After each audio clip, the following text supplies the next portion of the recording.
Mr.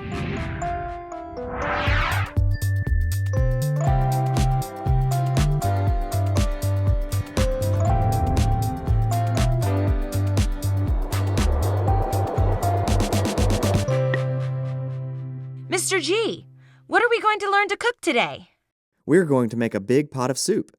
The soup kitchen will use the soup to feed families who are experiencing homelessness. Jaden is getting the ingredients from the pantry. Mr. G, this is all I found in the pantry, but I don't think it's enough to make a big pot of soup. You're right, but chicken broth is just what we need to start. Go ahead and pour the broth into the pot. Okay, the broth is in the pot, but it doesn't look much like soup. Hello, everyone. I brought lots of good things to add to your soup. Thanks, Miss Tucker. We just started the soup. What did you bring? I have tomatoes, potatoes, celery, squash, green beans, and carrots. Wow, that's a lot. It's just what we need to make vegetable soup. Let's get all these vegetables washed and cut and put in the pot so the soup will be ready in time for dinner. Miss Tucker, you came just in time. A Bible Times woman named Abigail also brought a lot of food, just in time to stop a war. Abigail lived with her husband, Nabal.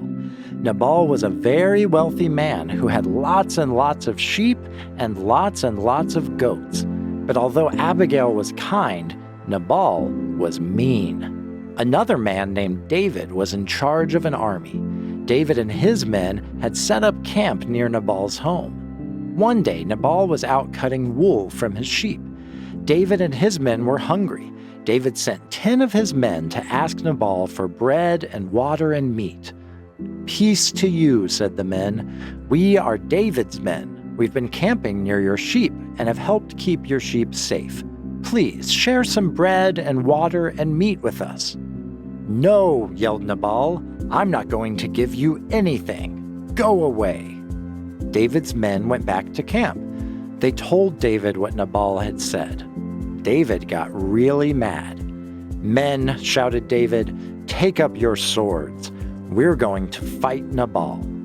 One of Nabal's servants overheard Nabal yelling at David's men. He ran to Abigail and told her what had happened.